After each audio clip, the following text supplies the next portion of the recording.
If you're the type of person who prefers to carefully weigh all possible outcomes before making a decision, then perhaps Slytherin is the perfect choice for you in Hogwarts Legacy. Though if you're a bit unsure about your choice, whether you're planning your first or second playthrough or simply want to learn more, here's a little entry guide to this famous house. We'll explore Slytherin's rich history, take a look at the common rooms you'll be staying in, and delve into the unique characteristics of Slytherin House.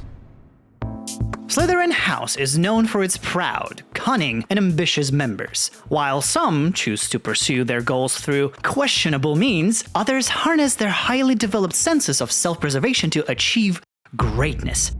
Slytherin House was founded by Salazar Slytherin sometime in the 10th century. The emblematic symbol of the house is a snake, and the house's colors are green and silver.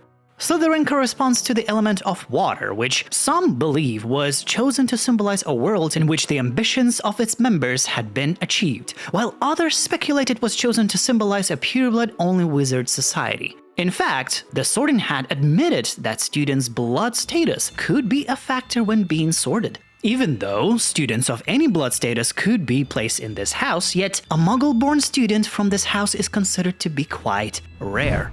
Slytherin's opposition over the idea to allow witches and wizards from half-blood and Muggle-born heritage to enroll at Hogwarts during its foundation created a great controversy at the school, and it was the root of a feud between former friends Salazar Slytherin and Godric Gryffindor. Slytherin later decided to leave the school after an argument started between him and Gryffindor that resulted in both of them dueling and, as rumored, started a civil war between the two houses. When Slytherin departed Hogwarts, he left behind a hidden room known as the Chamber of Secrets, with the purpose of an heir one day opening the chamber and unleashing means to protect the school from those who, in his view, were enemies of magic: Muggleborns. The chamber was opened twice, with second opening resulting in the death of the Serpent of Slytherin at the hands of Harry Potter. Though that was not the only chamber Salazar built. While the wizarding world was drifting away from the usage of dark magic, Salazar Slytherin believed it should be studied and taught to students at Hogwarts. Of course, we know that there is no class of dark arts. Instead, there is defense against the dark arts, which pushed Salazar to create a place where worthy students can get access to and where they can learn dark magic spells, and that is the exact chamber we visit in Hogwarts Legacy. But despite its controversial history, Slytherin House remains an important and intriguing part of Hogwarts community. One of the famous artifacts associated with Slytherin House is Marvolo Gaunt's ring, an heirloom of House of Gaunt, descendants of Salazar Slytherin, that was passed down the Gaunt's male bloodline and eventually came into possession of Tom Riddle. Interestingly, none of the Gaunt's members knew of the fact that the black stone inside the ring was the Resurrection Stone, one of the 3 Deathly Hallows. Actually, one of your classmates is a member of the Gaunt family.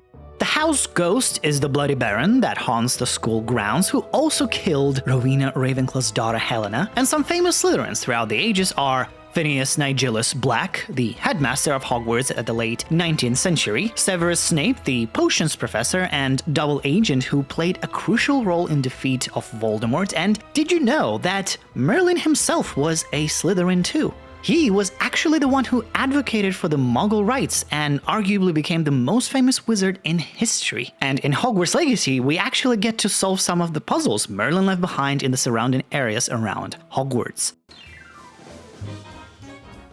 Unlike Gryffindor and Ravenclaw common rooms that are both located in the towers, you will be joining in the underground team together with Hufflepuffs. While Hufflepuffs do have the quickest access to the kitchens, your common room is uniquely located underneath the Black Lake. While it can be a bit unnerving knowing that just a little accident will flood the common room in seconds, it provides a very cool atmosphere. And just like mentioned in the books, sometimes you can even see the giant squid swishing by. Little tip, if you hit the glass with a basic cast a couple of times, the giant squid will slam into the window with one of his tentacles. It kind of scared me the first time. The common room has an aura of a mysterious underwater shipwreck, with skulls and a green tinge coming from the windows, and with tapestries featuring the adventures of famous medieval Slytherins. But at the same time, it feels like a high society place with marble walls, large stone stairways, and leather sofas and dark wood cupboards. And what I really like is how there's there's like a little river running through the dormitory area. And talking about dormitories, there is a total of 14 bedrooms, 7 for boys and girls, 1 for each year. Each has gorgeous 4-poster beds with tea green eider-downs. I mean, I'm Hufflepuff myself, but like, come on, wouldn't you want to live in such a grand common room with a badass entrance?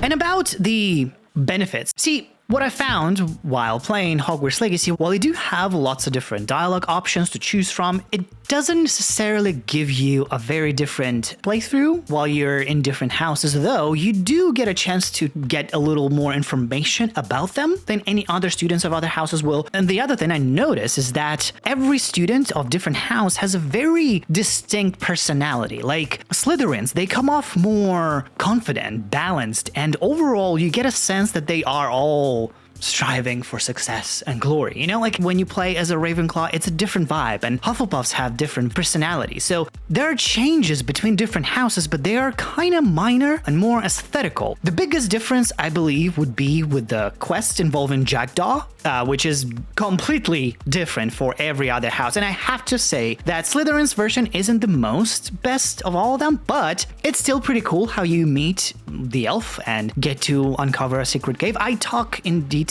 about the quest in this video, and if you are still unsure whether or not Slytherin is the right house for you, here are videos about other houses that are made in a similar fashion.